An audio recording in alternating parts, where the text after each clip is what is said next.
nice and clean and crisp and easy to remember. Yeah, seriously, I'm exhausted listening to you talk about all the different changes and considerations you have to make. I take so much for granted. You know, I don't sit in these groups often, ever. Okay, Specifically. you know it is. And as a chiropractor, my specialty is in stress and the effects that accumulated stress has on the body. So I look at the body the same way I look at the earth. Right? Scientists look at the earth and they measure the stress that builds up underneath, and they try to figure out when a volcano or an earthquake is going to happen, right? When that stress gets released. Our human bodies are the same way. We get it released, and at some point, we get our own little personal earthquake, our own little personal volcano, but we call it something else. We call it a headache, or we call it IBS, or we call it back pain, or we call it, heart disease, or something like that, unique to the human body. So, and one of the things that can happen through built-up stress is this whole cascade of things that can lead to IBS, ulcerative colitis, Crohn's disease. Doesn't mean that that's true in your case. It just means that as the human body stops working properly, that can't happen just as anything else can happen. Now, who just mentioned lifestyle? Was it you? Do you know what, based on research, the breakdown of how much lifestyle has to do with your overall health versus genetics? Because you hear a lot about genetics, right? The genetic project, the Human Genome Project, and the study of genetics. There's a lot of research on how much genes actually play a role. Throw out some numbers. 50-50. 90%. 90% genes? No, 90% environment. That's a whole lot closer. I say 80. Yeah, depending on which study you want to look at, you two are really close. It's somewhere between 5 and 20% is genetic. Overwhelmingly, it's lifestyle choices that will activate genes in a particular way. Your life is nothing but an expression of your genes. The way your genes express themselves is your life. And those don't get expressed randomly. They actually have to be turned on. There's little switches. I don't know if anyone has ever heard the term epigenetics. Okay, epi means on top of. That's the study of what's on top of your genes. And they're little switches. They're made out of sugar, polysaccharides. Bruce Lipton, if you've ever read any of his stuff, is tremendous. And he talks a lot about epigenetics. And that study is, and it's not a new science. The science has been around for about 40, 50 years. It doesn't get a lot of publicity because it doesn't sell a lot of drugs, right? Yeah. So, I'm not here to bash the medical system at all. Obviously, drugs are necessary sometimes. From my standpoint, they're used too quickly and too frequently. And as I sit here listening, you said something, Joseph, that was really good. You said there was something like nutrition wasn't on the radar. I think you said the same thing about how doctors don't look at it that way. And there was a doctor once that said that medical doctors study disease and what makes a person sick. Chiropractors study life and what makes a person live. And it's a really profound difference between the way I look at you and the way a medical doctor will look at you. If you walk into a medical doctor's office and you don't have a diagnosable condition, a disease, some entity that has a life of its own apart from you, what are they going to do? There's no area of focus. And you said it perfectly. It's like they zone in on this thing, and if you have this thing that they can wrap their brain around or their training around, they can do something about it, right? It's a little late when you got that stuff, right? Chiropractors, we go a step back. We say why, right? Why do you have ulcerative colitis, IBS, heart disease, diabetes? Why, right? It's a hard question to answer. Crohn's disease is generally thought to be an autoimmune disease, right? Mm-hmm. Okay, that's why you get immunosuppressants, which is funny because they're suppressing an immune system that's already depressed, which is why there are spotty results with that sort. I'll go into that in a bit. Why do you have an autoimmune condition? Why does your body not recognize you as separate from something that's foreign? Why does your body attack your own tissue? That's what we attempt to address through chiropractic care, and we get great results. I can't tell you that I have anyone ever that's come in with IBS, Crohn's, or ulcerative colitis has been adjusted for a period of time and has left cured. I can tell you that people have had favorable results through chiropractic care. It's rare that anyone with that would make the connection between a chiropractor and their condition, okay? There's some effort there to get people to understand the connection between a spinal adjustment and overall health. And that's what I want to do for you tonight. I want to build that bridge between what a chiropractor does and what we focus on and how it affects your overall health. Does that make sense? Cool. So what I do here is I focus on stress. Okay? If you look at any of the research behind what kills people in this country, early things like heart disease and obesity, stroke, cancer, etc., what do you find is a common denominator most of the time? You find stress, right? And stress is sort of misunderstood in that the general thought is that it's something negative. Right? All stress is not negative, right? What's a good stress? Excitement. Excitement. Like, Caused by what? What would cause you to be excited? Going on Good vacation. news. Going on vacation, good news, winning the lottery, getting married, having a child, getting a promotion, getting a raise, Watching a sporting event. watching a sporting event, right? Stress, if you look up the definition of stress, and there are two types. You have distress, which is the bad stuff, and eustress, which is the good stuff. Working out, cardiovascular activity, right? Good stress on the body. So stress sort of gets lumped that it's all bad. It's not all bad. So my goal is to sort of teach you how the body works. If you get nothing else out of our little discussion tonight, I want you to understand how your body works and that you're not necessarily weak and dependent and a victim.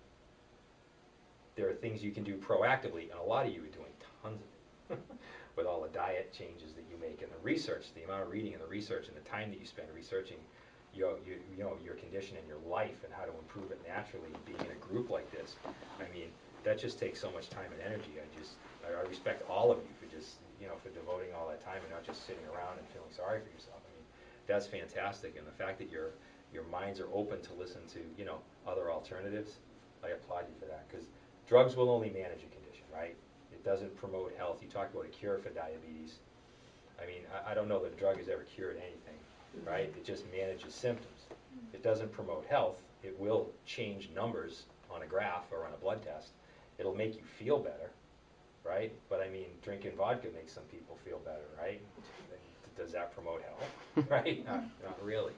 So what I do here in the office is very unique. There's only 2 of us in the entire state that do this. I have a way to evaluate the human body. Now, most chiropractors are going to evaluate you the same way. They're going to feel your muscles, feel your bones, see how you're moving, and then make an adjustment, okay? Is everyone pretty familiar with what a chiropractor does? A chiropractor will put an adjustment into the spine in order to line it up. Is anyone brave enough to tell me why we do it? To release what, tension and stress? Can you say any more about that? What's that? I said, because something's out of place and needs to be put back. I don't know. Anything else? You're right. That's part of the I'm like, answer. I don't know. Anyone know what this? Go ahead. You wanted to say something? To System that makes all the decisions for you without asking you to digest your food. It releases hormones. It beats your heart. It makes your lungs work. This is another part of your nervous system that allows you to move your muscles on purpose. And there's a third part that allows you to feel things like pain or hot or cold. So there's like 3 different signals that your nervous system will carry. What I test is this automatic nervous system.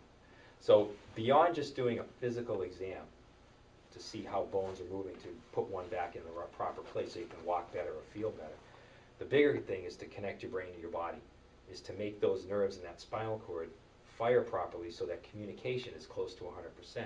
If it's not, does it make sense that your body's going to suffer somehow?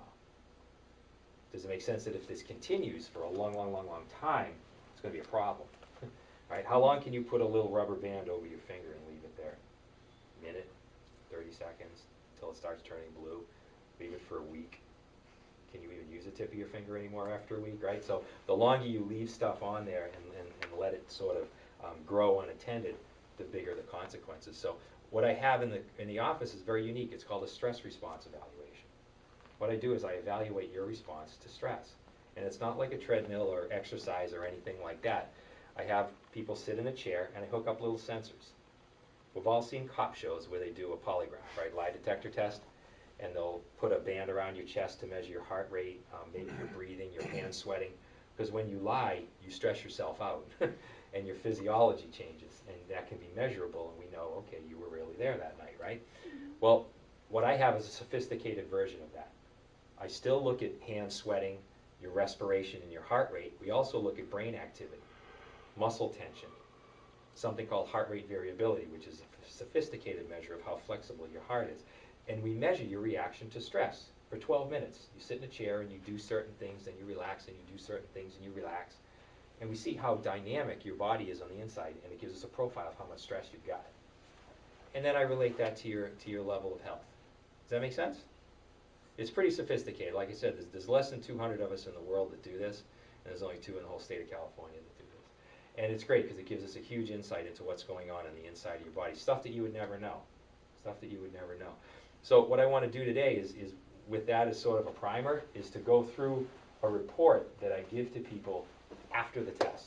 Because what I do is I do the examination, I do the evaluation, and then the people who have gone through it come in like this in a group setting, and I explain to them why, counting backwards in your head and looking, listening to dogs barking and all these little stressful things that we ask you to do in there, how that relates to your health. Does that make sense? Who has any questions around stuff right now? Because I don't want to leave anyone sort of confused. I don't know if you're going to touch on this later, but what do you do anything else besides the adjustments, or is there any other interventions or aid that you offer people? Yeah, there's one other thing. The adjustment itself is extremely powerful and has the ability to change the course of your life. Sure. I just started getting into, because a lot of my stuff is brain-based and nerve system-based, so there is some brainwave training that you can undergo here. So in other words, part of that test is looking at brainwave activity. So if we find that your brainwaves are not appropriate, you can help to reshape those. So let's say that your brainwaves are really hyper-excitable and your mind just keeps cranking away and you can't sleep and you can't relax and you can't just think about nothing and you just can't meditate no matter how much you try. Well, you wear a pair of eyeglasses and some headphones and that will actually shift your brain down a couple gears into a gear that will allow you to do that stuff. If you do that frequently over time, then you learn how to do it yourself. It's sort of it's like neurofeedback. I That's just saw interesting. this on Dr. Oz.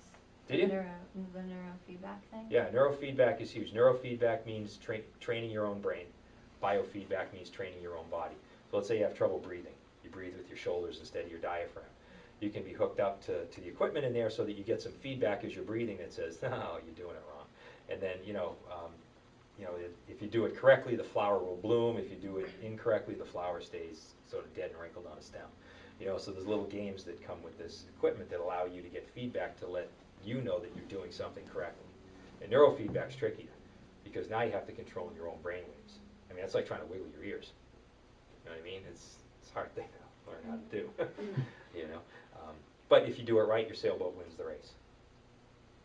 That's a good analogy. And you get rewarded. Yeah. I like that. Yeah. So, any other questions? No? Cool. Okay. If you have questions in the meantime, like when I'm doing any of the stuff, if you have questions, just shout them out. Interrupt me. There's no formal setup or anything like that. Okay. Anyone want any water? Yes. Yeah. Yeah. Help yourself. We make this. This is alkaline water. It's Kangen water. This is 8.5 pH. What does that exactly do Camera or shot. mean? Alkaline water? Yeah. It helps turn the fluid in your body more alkaline versus acidic. Our diets in this country are very acidic. Okay, lots of sugar, lots of caffeine and stuff like that, and dairy. It's very acidic stuff. And what it does, it turns the fluid in your body acidic over time. Disease processes can grow and take root in an acidic environment. So by drinking alkaline water, eating, which I know you have trouble doing, eating a lot of fresh raw vegetables, over time turns the fluid in your body more alkaline, and so disease processes can't grow. Your cells get hydrated better because of the way the water's made. It's not just the pH, there's some other stuff to it too. Yeah, so all the people that come in here, well, let's see Dr. Lathrop anyways, because I share the office with another doctor. That's part of his protocol. Everyone who comes in here, you'll see him coming in here with jugs every couple days, and they fill them up, and then they take them home and drink it, and they just come back, and we just keep feeding them water. That's cool. Yeah, yeah, people get great results. Yeah. So what I want to do tonight then is to build a bridge for you to understand how the body works, what is health and what is disease, and the role a chiropractic can play in that. I take x-rays on virtually every person that comes in here, okay? I look at their posture, but it's hard to know what the inside of the spine looks like just by looking at their posture. You can kind of take a guess, but that's all it is. And you really want a doctor guessing, right? That's not very comfortable. So I take x-rays on most people, and then I review the x-rays with them, and the goal here is to explain why a properly aligned spine can actually affect the health of the entire body. It's not just, you know, that you can't move your arm a certain way or that you're walking funny. So when we look at posture, a lot of doctors, a lot of chiropractors will say something like posture is the window to your health, okay? And this is designed to show you exactly what that means. I'm going to redefine posture for you. I'm just going to put it into different words. Posture is not the way you stand. It's not the way you sit, okay? Posture is an automatic control of the body. Posture is your brain placing your body somewhere in space and time.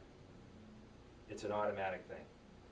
Right now, none of us are intentionally contracting any of our postural muscles to stay seated or stay standing, right? So how's it happening? If I ask you to take your middle finger and cross it over your first finger, like that, piece of cake, all right? Now, take your third cervical vertebrae and just move it over the fourth one in the back. Just move those two. Yeah, you're laughing. It's ridiculous. Why can't you do it, though? You've got muscles connected to those bones just like here. You've got nerves that are connected to those muscles. Why can't you move those two bones? Body doesn't allow it. It's not wired that way. It's an automatic function. So to the extent that the brain knows how to and can communicate properly to the body, then your posture will be appropriate. Now, here is what a normal curve would look like in the neck. And we're just going to look just at the neck part of the spine. We don't have time to go through the whole spine. Know that the whole spine should have 3 curves in it. A forward-facing one at the top, backwards facing in the middle, and then forwards facing at the bottom. The curve is what absorbs shock. So any of you mountain bikers or skiers know that you keep your elbows bent and your knees bent to absorb the shock. It's the curve, it's the bend that absorbs the shock. It's not the disc. So if you look at a picture like this, what you're looking at is a side view of the neck. The person is facing me. These white squares are the bones. The black spaces in between is where the disc is. Okay, it's made out of cartilage, made out of water. The nerves are actually coming straight out this way toward you. Okay, they come out of the spaces between the bones, and they're coming straight out this way. So the discs are there for 2 reasons. The discs are there to provide movement, let the spine move and groove and do what you need to do, and it's also there to provide a spacer that lets those nerves come out. Now those nerves go everywhere in the body. When the brain loses its ability to properly place you in space and time, it messes with your posture. One of the first things that happens is your discs the curve in your neck straightens out. You lose that curve. When you lose that curve, picture bending a banana. Take a banana, something that's naturally curved, and straighten it. What's going to happen? It's gonna break open. It's going to break open, right? You're going to mash all that banana stuff that's inside the skin. That's what's happening here. Instead of banana, you're actually mashing the discs. The discs are about 80% water. When you straighten the spine out, you start pressing on those discs. Where's the water going to go? It's going to go out, right? Yeah. The discs are going to get thinner. The bones are going to get closer together. Make sense? Okay. If these bones aren't aligned properly, what's the chance that they're going to move properly? They're not, right? And you can simulate that. If you take your finger and you just bend that knuckle like this, you can bend that flat. If you take it and twist it and you try to bend it all the way down, it gets stuck part way. So as soon as you move a bone out of its proper position anywhere in the body, you're going to lose the proper range of motion. When that happens, you get arthritis. That's the beginning of arthritis. And what that looks like is this picture down here. With the disc, you notice here in the circle is a lot thinner than the ones above it. These bones are really, really close together now. They're not going to move that well. It could cause you some pain. It's hard to turn your head and look out of the driveway when you're backing up, things like that. The bigger deal, though, is when those bones get close together, what do you think's happening to the space for that nerve to exit? Getting smaller, right? Yeah. Think it might be putting some pressure on the nerve that's exiting there. Now the bones don't touch nerves. Very, very rare cases will a hard bone actually touch a nerve. But what happens is it starts compressing the environment around the nerve. And you can do that. If you take your hand and you just sort of squeeze your forearm, you're not touching the blood vessels, but you're still stopping the flow of blood to your hand. Leave it there for a decade, right? Is your hand going to work very well, right? Not at all. That's the same thing that's happening in the spine. As these bones move out of place and they start crunching down on the nerve, instead of stopping blood flow, they're stopping nerve flow. They're stopping that communication between the brain and the body. And if this is not happening in the neck, but it's happening in the low back, then that nerve has the potential to be going to your lower digestive tract, small intestine, large intestine, rectum, in a male prostate gland, urinary bladder, things like that. Okay, that's the connection between overall health and having a spine that's properly aligned. Okay, the goal is not just to have the bones moving well. Sure. So can you change that condition? Yes and no. It depends on what you define change as. Well, regain proper separation? Proper separation from here, yes. From here, not likely. Anytime you lose the disc height, it's very, very rare that it's going to come back. It may, not likely. You see these little points coming off the front of the bone? They're not here, but you see them here. Those are bone spurs. It's the body growing the two bones together to attempt to fuse them. It's an unstable area. Those don't go away either. But because there is disc space, those bones are still mobile. So if they're not moving properly, as a chiropractor, I can put those bones into motion, keep the flexibility of the spine, and then through a simple practice that you can do at home, you can start moving in this direction and potentially get back here. It wouldn't look like this completely because that disc space would still be less than it originally was. But you're going to restore the curve. But you're going to restore the curve, yeah. Yeah. Takes a little bit of diligence on your part. It's not a lot of work. It's consistency that wins the race, though. Every day you have to do something. I mean, you go home every day from work to juice, right? I mean, it's that consistency that keeps you happy and smiling and healthy, right? So the goal is to find out, you know, if there is any of this degeneration going on, and then stop the progression and hopefully restore the curve. If you end up down here where the bones are fused together, the curve is actually reversed. There's a terrible amount of strain on the spinal cord at this point. A lot of stress inside the body. Those nerves are not functioning well at all. Whatever's at the other end of those nerves is not working very well anymore. This is a difficult case. I mean, there are limitations to what anyone can do, right? Someone burns a few pages in your favorite book, you're not reading those pages, right? So there are certainly limitations. That's why chiropractors typically will promote chiropractic care for newborns and up. Start right out of the womb. Not because they have neck pain, back pain, or headaches, but because they have a spine, they have a nerve system, the birth process is very traumatic, and kids should be checked and given every chance to grow up properly. So that's the connection between why we look at a spine and why we say, okay, that's going to affect your overall health, because it's messing with that communication highway inside the body. Does that make sense? Cool. Any questions on this stuff?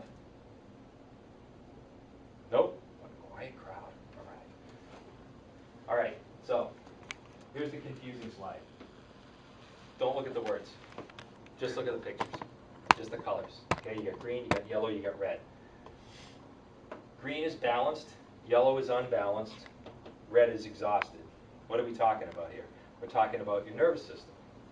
Are we talking about the whole nervous system? No, we're not. We're only talking about the nervous system that we measure with the stress response evaluation. We're only talking about that automatic part of the nerve system, that part of the nerve system that makes all the decisions for you, that digests your food, makes your hormones, beats your heart, makes your lungs work.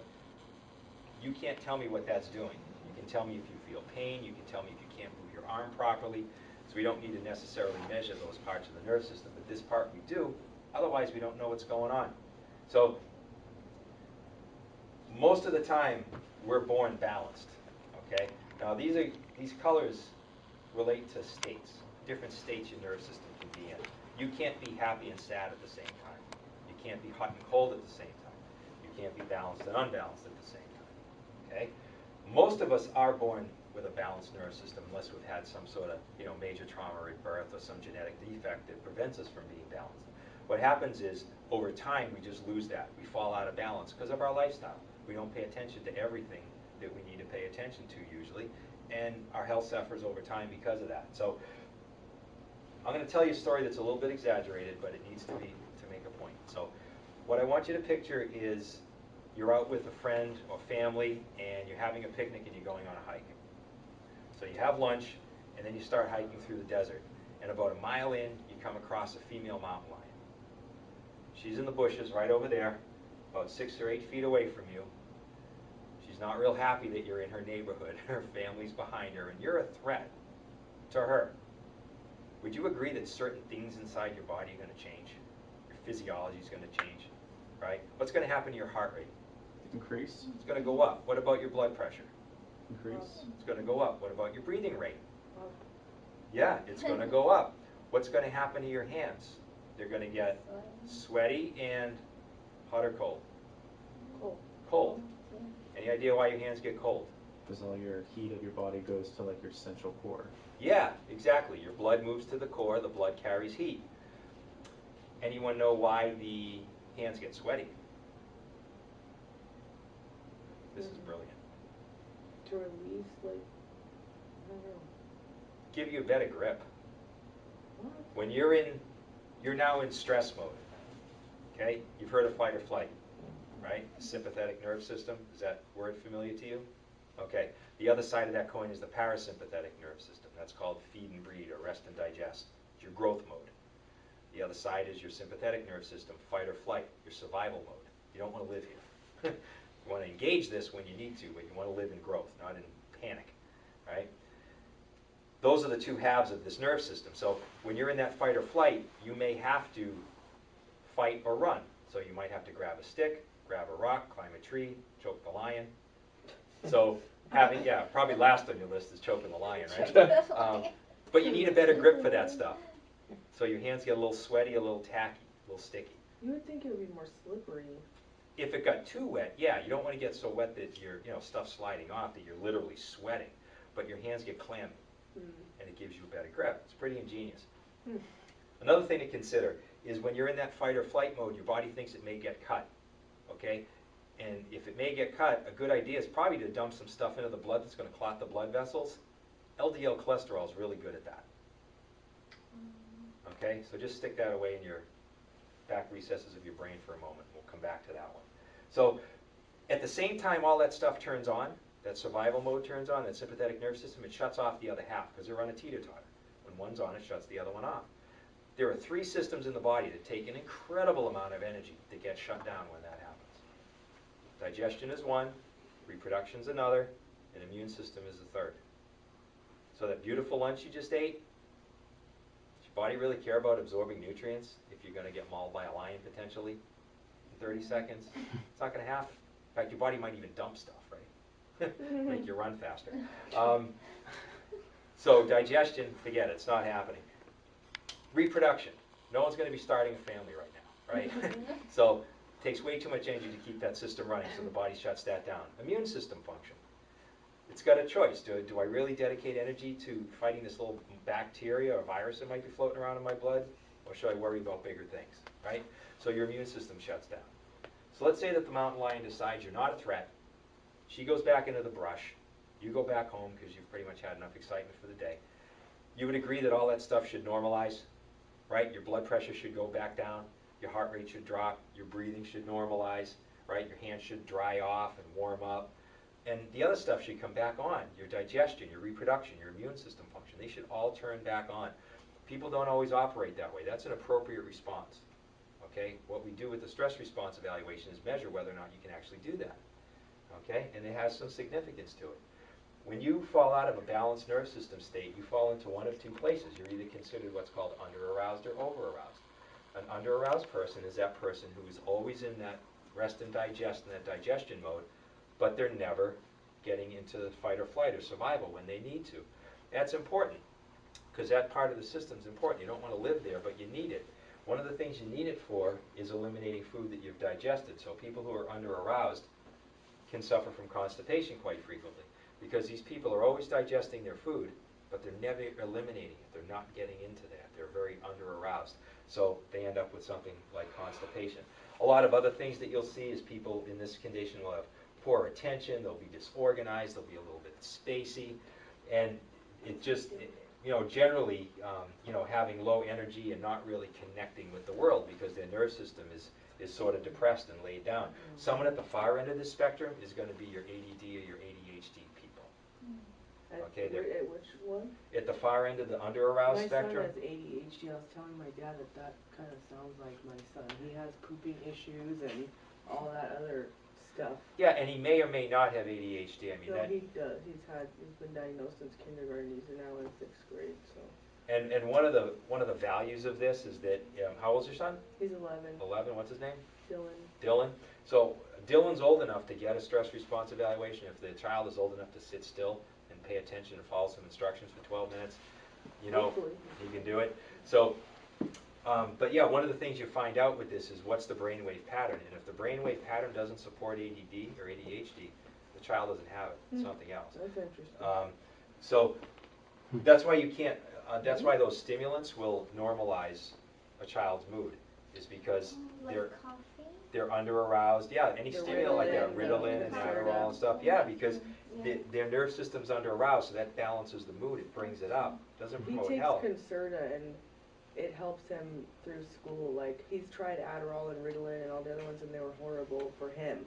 But he takes Concerta, and that helps him to be able, it's weird. It's like night and day with him. It's like when he's on his medication, he's like a normal, whatever normal is, but he's calm and he's polite and he's sweet and he Yeah. can sit there and read or do whatever, and when he's not, it's like he's...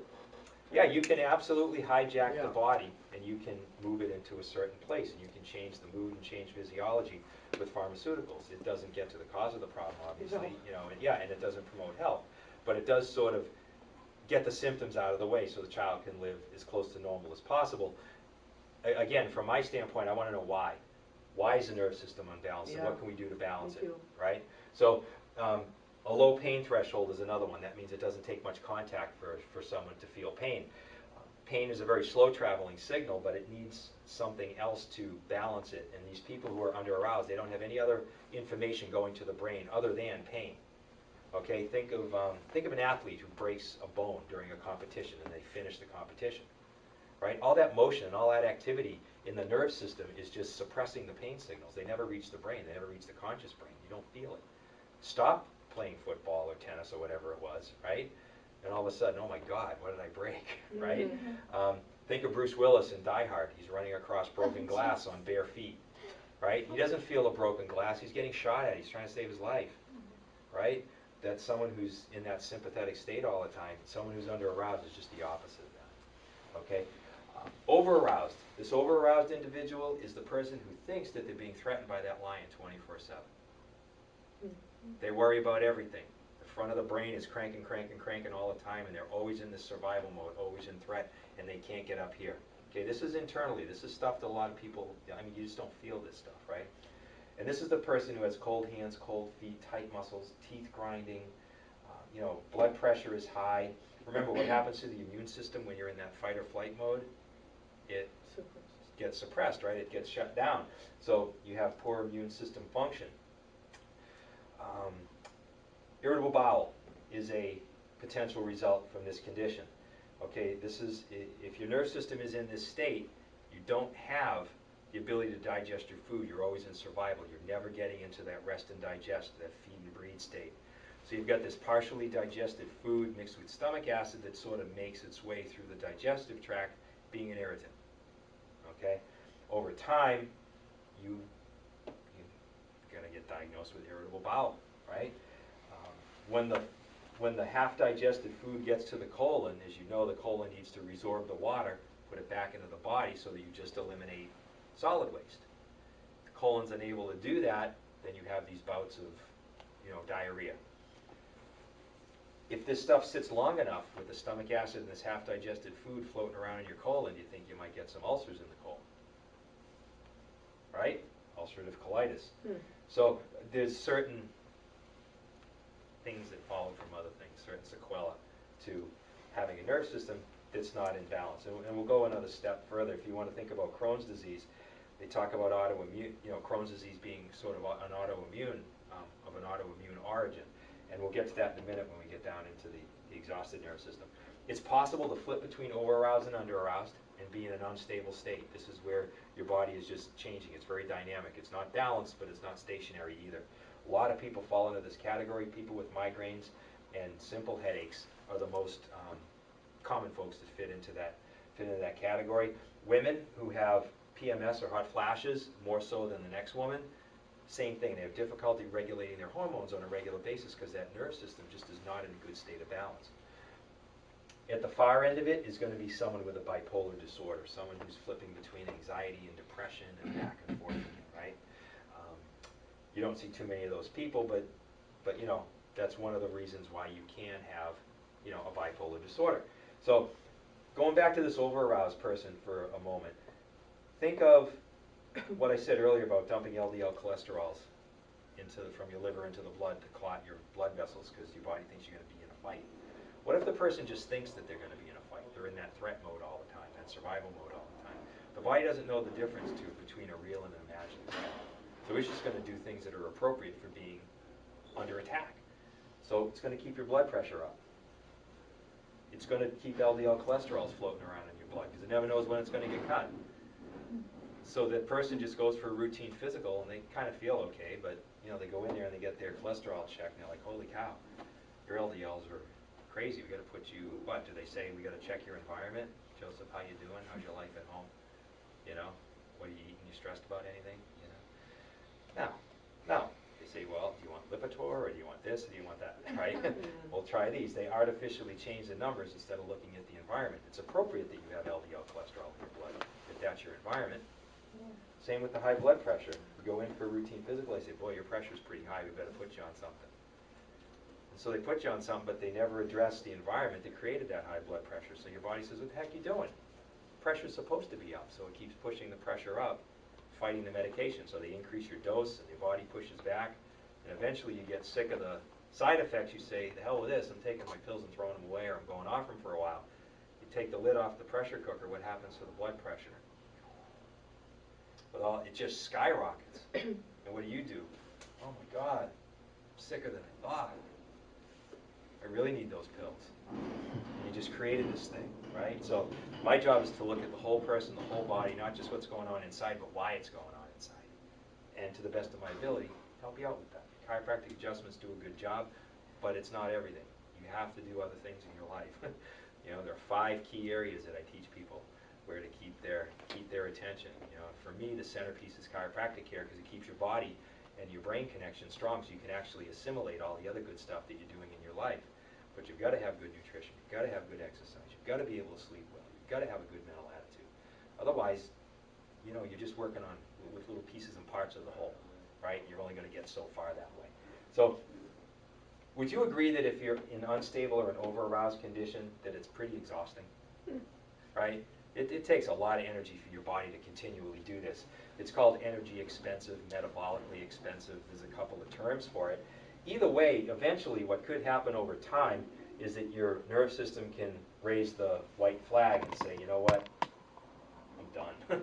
And you're now in what's called an exhausted state. And some of the scans that we do with people will show that part of their nerve system is in an exhausted state.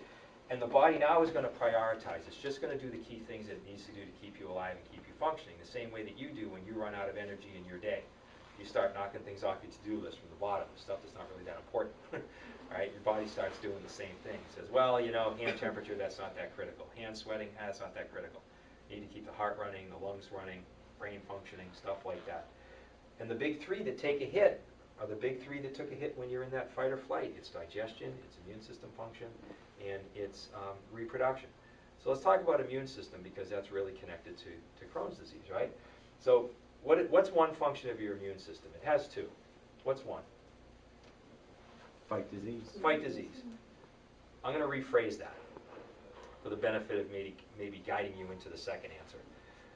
Fighting disease is the body's ability, the immune system's ability to tell your cell, a Joseph cell, from a foreign cell. Bacteria, virus, something like that. That's one job that the immune system has. What's the other job? Think of it in those terms. The ability to tell a healthy Joseph cell from a foreign cell. Well, then to eliminate the foreign cell. It will want to eliminate the foreign cell if it's working properly. The other job the immune system has is to tell a healthy Joseph cell from an unhealthy Joseph cell. Okay? Now, if an unhealthy Joseph cell is allowed to grow, what do we call that? Cancer. Yes. So, your immune system shuts down because you're exhausted. Your nervous system can't run the immune system anymore. It says, that's it, I'm done.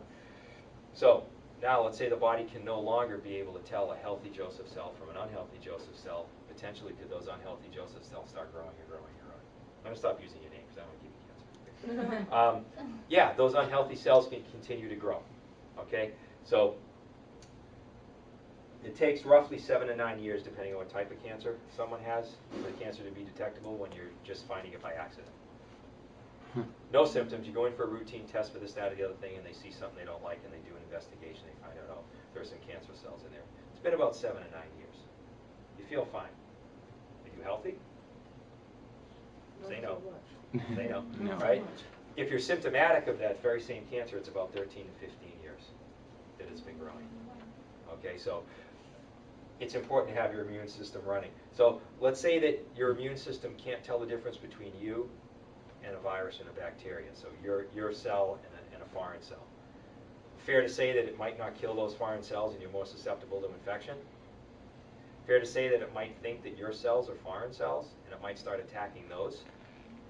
Autoimmune diseases, right? Crohn's, rheumatoid arthritis, multiple sclerosis, all sorts of things can. Isn't diabetes an autoimmune disease? That's what I heard. It's mostly thought of as a disease of exhaustion and lifestyle. So your pancreas can get so exhausted because your diet is so poor that it's pumping out all this insulin, and those insulin-producing cells just burn out. They quit. They only get so much life in them. Well, I mean, what about in the case of like when like you get diabetes when you're 2 or something like that, Mhm. or 1, or because I mean I've known people that have gotten had diabetes from like 1 year old. I mean that wouldn't give their body enough time to have that bad of nutrition. Correct. Right? So a couple answers to that. Number one could be genetic, right? I mean, we talk about this, but remember, this is 80 to 95%. It's not all of it. So certainly genetics, you can be born, okay, behind the 8 ball, so to speak, okay? From a chiropractic standpoint, let's say that you're not. Let's say that you don't have a genetic problem. Well, let's say that T6, between the shoulder blades, that bone's been subluxated since birth. Hasn't been corrected. That's the nerve that connects the brain to the pancreas. Is it possible the pancreas has never had proper communication with the brain? I adjusted a boy who was 5 days young. For the first 4 days, he was in the Navy hospital because he was yellow. So I saw him on Sunday night, Sunday afternoon. We adjusted T4. That goes to the gallbladder, biliary duct. The next day, Mom took him to the Naval Hospital. All his numbers were perfect. His skin cleared up. He was fine. So that happens. You know, it's simple. It's taking the rubber band off your finger. You know, get the interference out of the way. And you don't know until you look, right? So when we do the stress response evaluation, the goal isn't so much to stick you in a box, it is to figure out, is your system balanced or not? How fragile is it? How do we have to go about adjusting you so we can bring your system back to a state of normal? I don't have an IBS adjustment. I don't have a headache adjustment. I don't have a sinus adjustment. What I do is I get the interference out of the way. Your body, the wisdom that's inside your body, is more brilliant than my mind will ever be. It's more brilliant than any person on the planet. Okay, and one of the things about Western medicine is that why it has its limitations is because it sort of imposes an idea that you're weak, you're dependent, and you need a smart doctor to fix a stupid body. And that's just baloney. It's backwards. Your body is brilliant. somehow your body came from two cells that were absolutely identical, right? You got one cell inside your mom, and then it split into two, split into four, split into 8, split into 16. When the heck did it change from the same exact cell to an eye cell, an ear cell, a liver cell, a kidney cell, a hair cell, a fingernail cell? When did that happen? I mean, have you ever cut an apple into so many pieces that it started turning into potatoes and carrots and lemons? No. But it happens inside the body. How? Who knows? There's a wisdom inside your body. It's that difference between a live body and a corpse, right? If my twin is standing next to me right now and he drops dead immediately, and you come up here with a little razor blade and you cut my finger and you cut his finger, I'm going to start the healing process, right? He's not. Why not? He's dead. Well, what's the difference? Everyone thinks the body can heal itself, right?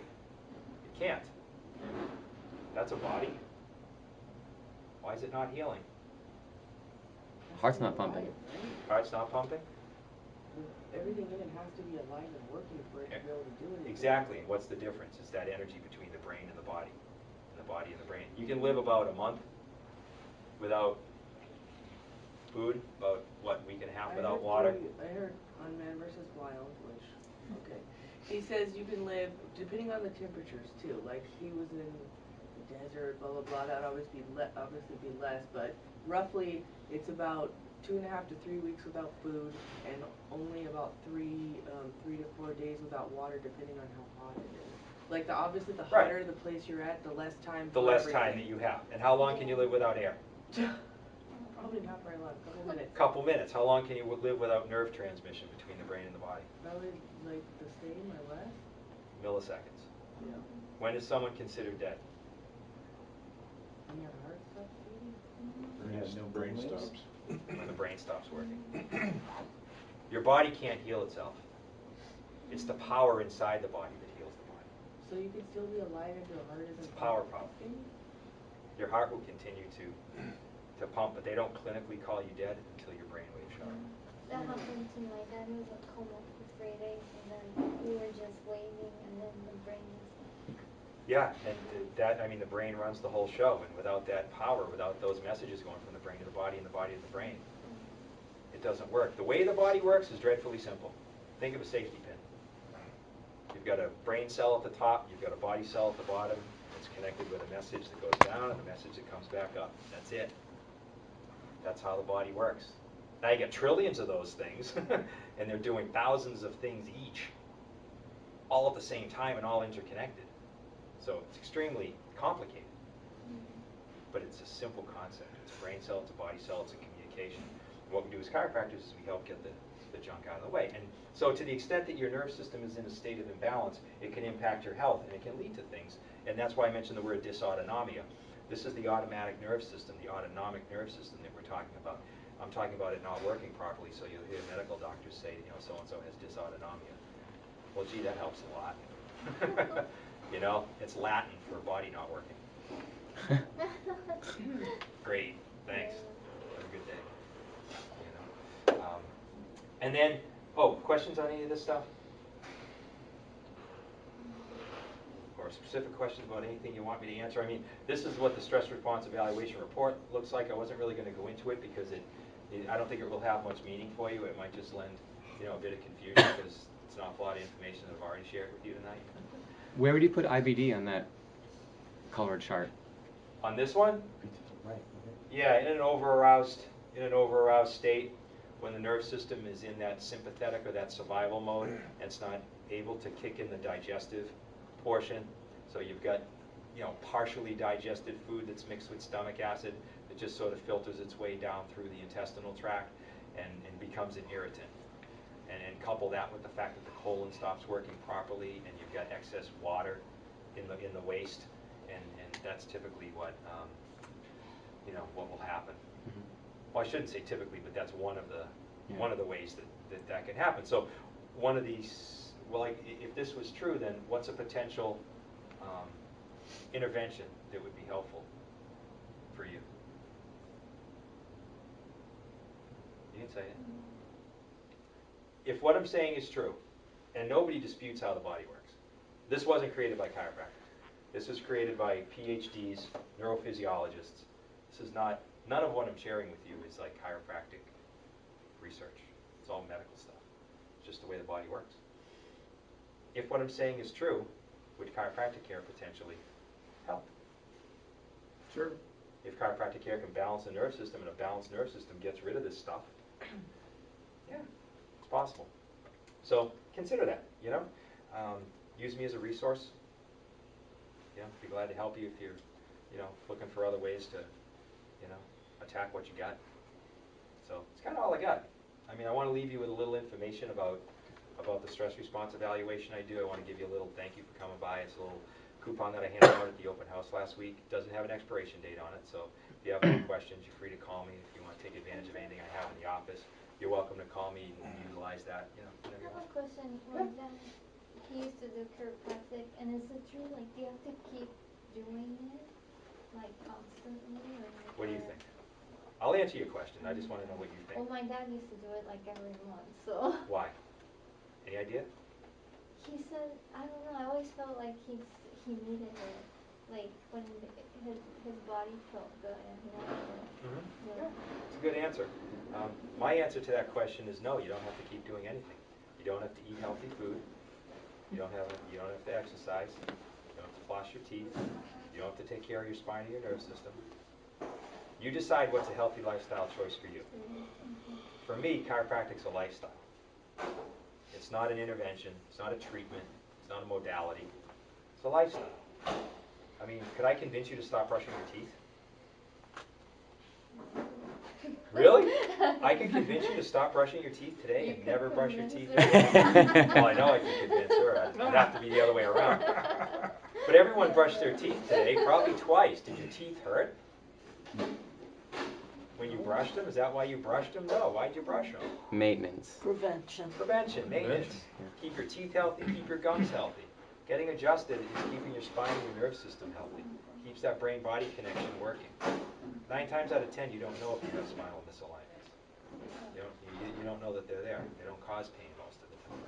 So, yeah, you don't have to keep coming. But if someone asks me, hey, how long do you want to see me? I'll say till one of them dies. Yeah, it's an honest answer. I believe that it's a healthy lifestyle choice, just like, not drinking a gallon of whiskey every day and not kicking the dog and, not eating sugar and taking care of yourself and exercising. It's a healthy lifestyle choice. You wash your hair, you brush your teeth, you take care of your spine and your nerve system, you do all the right things. How often does one get adjusted? It depends on where you are in the whole scheme of care. So let's say that you've never had an adjustment before and you're in your 50s or 60s and you sort of look like this down the bottom here. Your x-rays don't really look very good. You've got some degeneration. There's a lot of mobility. I would see someone 3 times a week for 3 months before we did another re-exam to see what kind of changes we got in the body. Let's say that you're in your 20s and your spine looks really good and your nerve system scan looks really good. Then once or twice a week for a while, 12 weeks, 20 weeks, something like that. And my goal is to get people in, I don't know, a couple times a month or, once a week. At that point, it becomes sort of a dance between the doctor and the practice member as to what feels good for you. Because you gain a certain sense of awareness when you're under care. You start feeling things you haven't felt before. You start noticing things you haven't noticed before. You become really empowered to be in charge of your own health. And that's the whole goal behind these talks, is to let you know that you're in charge. Okay, I want you to know why things work. Okay, I feel like garbage when I go to an auto mechanic and I think it's a small thing and they tell me it's a $3,000 fix. And I don't know the difference. I don't know enough about a car to say, hey, you're wrong. Right? I don't want you to feel like that when you're talking to medical doctors or any other doctors that try to tell you something, and you're like, well, I'm helpless. I don't really know. Right? Educate yourself on how the body works, and then you can be empowered to take care of yourself. But yeah, ultimately the goal is twice a month or once a week, and you'll know. And I'll be able to, guide you, but mostly it's up to you at that point, how big of a part of your life do you want it to be. I know someone who comes in twice a day, 3 times a week. I think it's ridiculous. I would never let anyone do that, but I know a doctor who has someone that comes in twice a day, morning and afternoon, 3 days a week. And he's been doing it for years. That's a lot She of doesn't need to be adjustment. adjusted that often, you know? And I don't think the doc adjusts them all the time either. I think he sort of, I'm like, couldn't that be like you know, 10%? pretends a little bit and says, oh, you know, yeah, you're doing good today, you don't need an adjustment. At least get checked. And I don't adjust everyone every time they come in. Some people who have been coming in for a long time, they, you know, they come in and I'll check them out and I'm like, hey, you're balanced, there's nothing to adjust. And we high five each other, that's great. You know, it's a good day when you don't have to get adjusted. You know, I probably should have said it earlier. I probably should introduce Dr. Harry, but the reason why you're even here is you reached out to me, and then we had lunch, and I really appreciated the lunch. And I'm skeptical of anybody in general, and I really appreciate it. I am. I'm from New York. I'm a skeptic. Right? And we had lunch, and I really appreciated just his knowledge and genuinity, if that's even a word. It is now. It is now. Yeah. And I talked to my roommate, who works at a chiropractor's office. And Ricky knows Dr. Harry and said Dr. Harry is probably one of the smartest guys he knows in the world, and I would definitely agree. My experience with chiropractors were I went to one guy, and one of us had a neck problem, and he fixed it like right away. And then he wanted to help me with colitis. It's on like the chart, and colitis is connected to one of the vertebrae. And I didn't believe him, so he hooked me up with a patient of his who has since moved to LA. She's an actress. And she said, yeah, he was great, and I'm off meds, and yeah, my diet's healthier, but when I saw him, it was really, really good. So I saw him for a while, but his communication skills were horrendous. And I found myself really angry when I was laying down and he was adjusting me. Like, I had to stop. You were angry? Yeah, I was angry because he wasn't answering my questions properly, and I no longer believed in what he was doing through his communication skills. And then when we met, you answered all my questions, and I felt completely relieved and at ease. So I believe in this stuff, and I see an acupuncturist once a week. I don't know how often you go to yours. I do my acupuncture. I just got started, so I do it 3 times a week. Yeah, exactly. I mean, it's like the maintenance stuff. So I should have said before how this happened in this relationship, but yeah. Yeah, that's okay. Yeah, thanks for Just sharing. organically develops. Yeah, exactly. You're welcome. Anyone have any questions? Anything they want to talk about? Anything I said that sounded ridiculous? You want to challenge me? That's cool too. I like that. Could you, I'm kind of curious to know what your fees are. Like, if a person would come like once or twice a week, how much would that cost somebody? It varies. My office fees are fixed at $65 for an adjustment. However, depending on if you have insurance that's contributing and the amount of care that you choose is going to affect that. So it could be as low as $30 for a visit. So my goal is to make care affordable for people and to have families come in here. So in order to do that, I can't make it unreachable for people. Sure. Yeah. Yeah, that's how that works. Do you take insurance?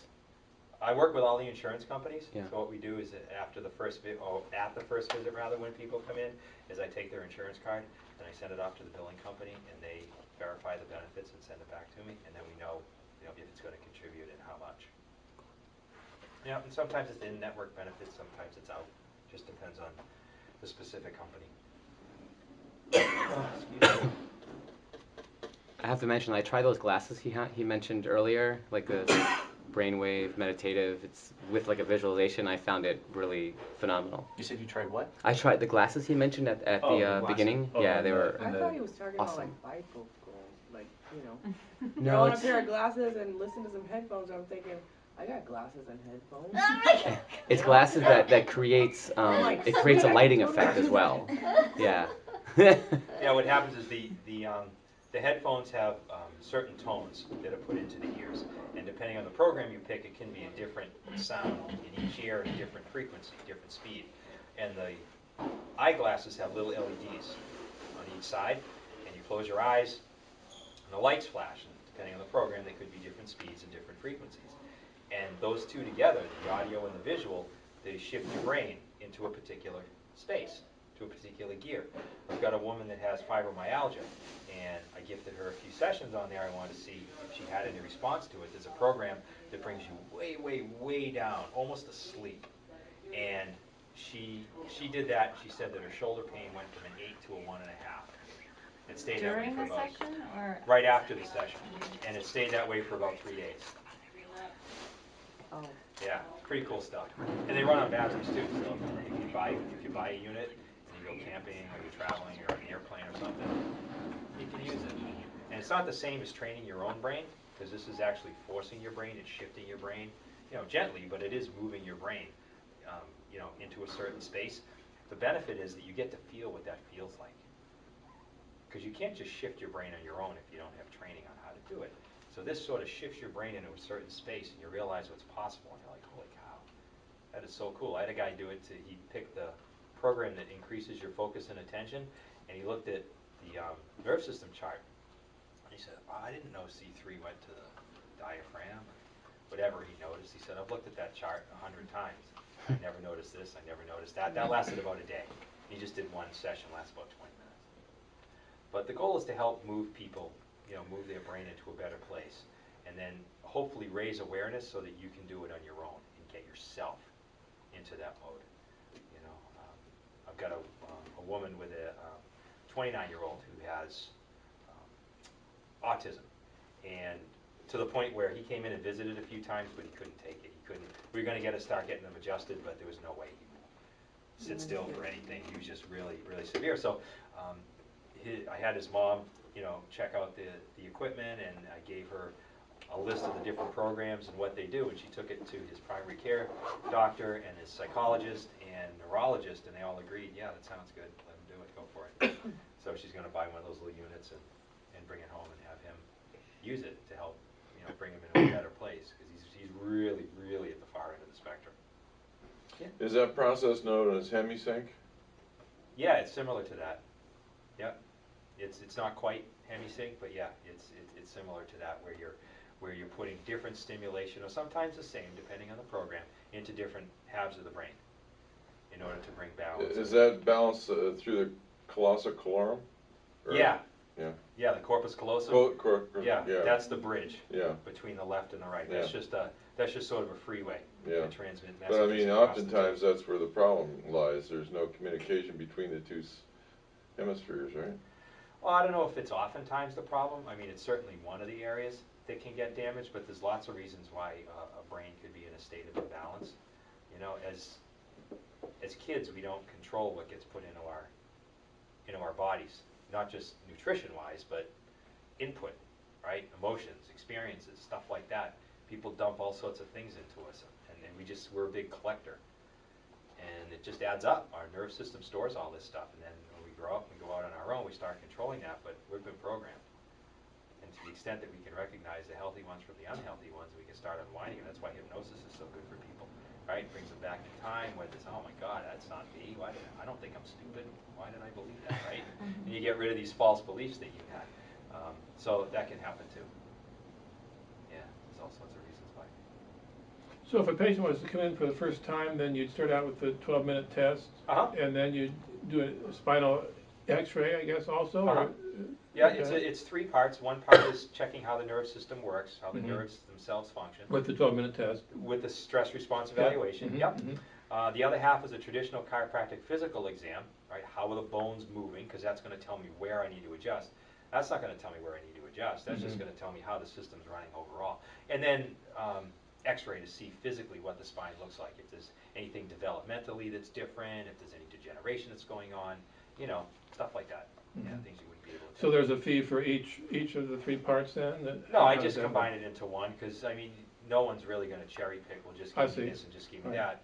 So yeah, I just make it, one fee for the whole experience, because that gives me the diagnostic information, the data that I need to be able to say, okay, this is where you are, this is where you say you want to be.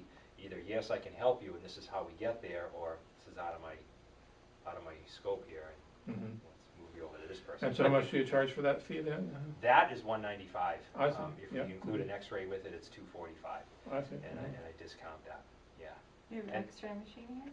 Not here, no. It's in my colleague's office in the next building. So I'll send folks over there. It's good because it's digital X-ray, and the way it works is that it's a lifetime X-ray. So let's say that you get an X-ray taken, like an X-ray of the neck, for example. You won't pay for another one of the neck. If we take that same picture, in 6 months, in a year, to follow up and see the, the progression and the change, there's no fee associated with the X-ray follow-ups. Do you have to pay a separate one for each part of the X-ray? Just by body region. So typically what you do is you take 2 views of the neck, 2 views of the low back. You know, you have opposing views, a front to back and a side, so you can see both angles of the spine. And so one region would be $50. Okay, so if you Yeah. wanted, Yeah, and we typically do 2 regions, you know, a neck and a low back pelvis area. You know, the x-rays in this part of the spine are difficult to analyze, and a lot of times it's clinically not relevant. Sometimes it is, you know, if someone has a big scoliosis, then yeah, you want to take a picture of that and measure it, so if you want to make some changes, you can monitor it.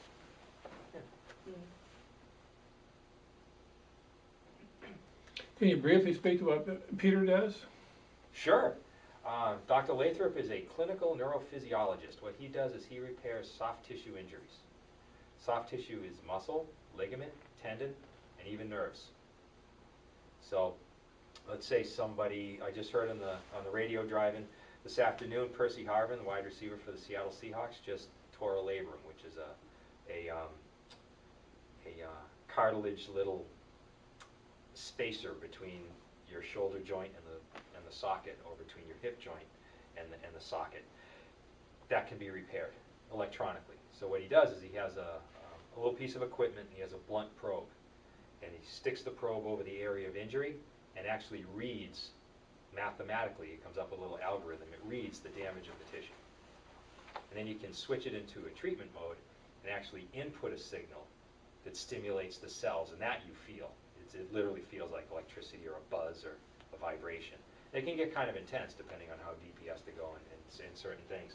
I wouldn't say it hurts, but it's definitely noticeable. And it gets repaired. So what he does, he actually stimulates the individual cells to turn on their repair mode and start growing again. And it's amazing stuff. He's working with a spinal cord injury person in Boston right now. He'll go there once a month for a day or 2. And this kid, what did he do? Did he hit a tree? I think he hit a tree. A couple of years ago, he's been in a wheelchair. And now he's 4 months into the program, I think, and he can raise both arms up over his head. He can get out of the wheelchair and lay on the floor and push him and crawl with his arms and pull himself along. So he's starting to build up his, and this is a kid who couldn't move. Couldn't move. And his spinal cord and the nerves are getting regenerated. So he was a quadriplegic. Amazing stuff. Quadriplegic, paraplegic. A high quad? What's that? A high quad? I don't know all the details of it. Yeah, it's his work, so I don't get involved with a lot of the details of it. But he's actually starting a study on spinal cord injury repair. Going to get 10 people together, and